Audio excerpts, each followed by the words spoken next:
putusan ini putusan dismiss. Jadi tadi disampaikan oleh Bapak Ketua Mahkamah Konstitusi, dari sidang ini nanti kita bisa tahu mana perkara yang harus berhenti sampai di sini dan mana perkara yang akan dilanjutkan dalam tahapan pembuktian di 27 Mei mendatang mulainya. Dari tadi kan kami sudah juga menyimak gitu ya, ada beberapa alasan yang tidak disebutkan. Tapi kalau disampaikan berapa yang paling banyak alasannya karena apa? Karena tadi ada 3 hari dari pembentukan syarat formal yang paling banyak dan sejauh ini boleh disampaikan apa? Kalau nanti kita ikuti sama-sama ya. Jadi kalau tidak memenuhi formil misalnya, aspek formil, misalnya diajukan pengajuan permohonan itu di luar tenggat waktu, melebihi 3 kali 24 jam misal. Atau kemudian kalau calon perseorangan itu tidak ada rekomendasi dari partai politik yang ditandatangani oleh ketua umum dan sekjen gitu ya. Kemudian para pihak pemohon terutama ketika sudah dipanggil secara patut tidak hadir, berarti kan membuktikan ketidakseriusannya. Jadi belum masuk ke substansi atau pokok perkaranya. Jadi dilihat dulu aspek-aspek formilnya. Nah yang ini mana-mana perkara yang tidak memenuhi aspek formil, kira-kira akan berhenti sampai di sini. Berarti kedepannya ada pembuktian berkas-berkas yang dilampirkan atau seperti apa? Jadi nanti tanggal 27 Mei kan kita agendakan untuk perkara yang lanjut, itu kan pemeriksaan persidangan, agendanya itu pembuktian. Pembuktian itu para pihak, pemohon terkait, termohon itu bisa mengajukan saksi atau ahli gitu ya.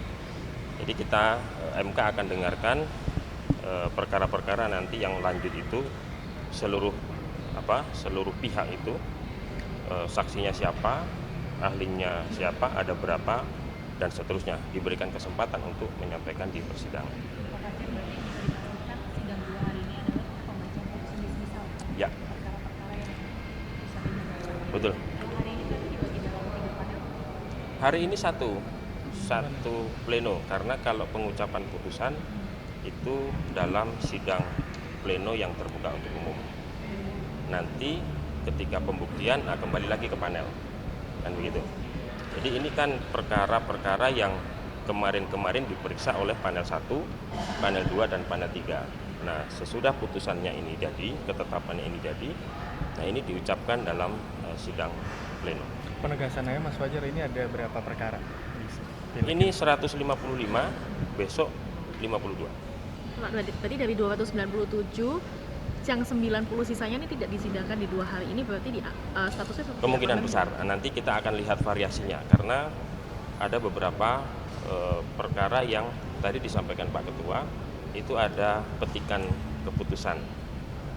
Nah itu jadi misalnya dalam satu perkara itu ada dapil atau ada posita yang kemudian harus berhenti, tapi ada yang lain dalam satu permohonan itu lanjut.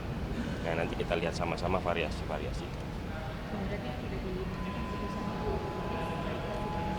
Ya. Oke. Siap. Oke, makasih Mas Fajar. Terima kasih banyak. Belum kan 3 hari. Iya. Tapi 2 hari ini hanya 200 pembuktian itu cukup fokus. Yang ini yang ini pada prinsipnya kami menghormati putusan Mahkamah Konstitusi yang telah diucapkan pada hari ini. Hanya saja ada beberapa hal yang perlu kami sampaikan di sini berkaitan dengan perkara 174 Papua Tengah. Sebenarnya di petitumnya itu alternatif pilihan. Jadi mengkonversi suara, terus kita minta agar supaya mahkamah memutuskan menetapkan suara P3, lalu kemudian yang ketiga adalah PSU. Akan tetapi tadi Mahkamah memutuskan permohonan pemohon P3 adalah obscure libel, tidak jelas dengan alasan bahwa petitumnya itu tidak dirincikan secara jelas. Padahal perlu saya beritahukan kepada teman-teman wartawan bahwa fakta yang terjadi di Papua Tengah pada saat pemungutan suara sistem noken, ada 7 kepala suku sudah sepakat bahwa suara mereka itu akan diberikan kepada Pak Albert, salah satu caleg DPR RI. Akan tetapi pada saat rekap berjenjang di tingkat KPU kabupaten, lalu kemudian di distrik, kecamatan, lalu KPU provinsi, itu berubah. Nah, ini buat kami agak ganjil di situ, kontroversi di situ, bahwa ini perlu harus diluruskan.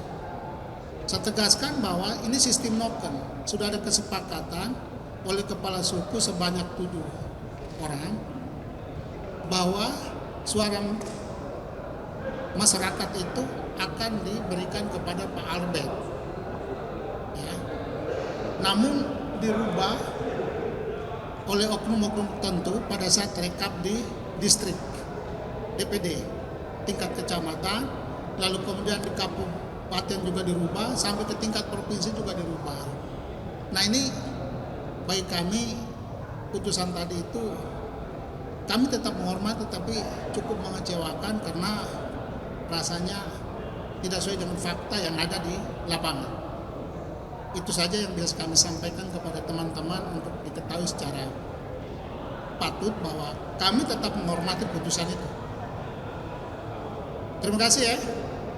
Ya, Pak. Terima kasih Pak. Ya, terima kasih banyak ya.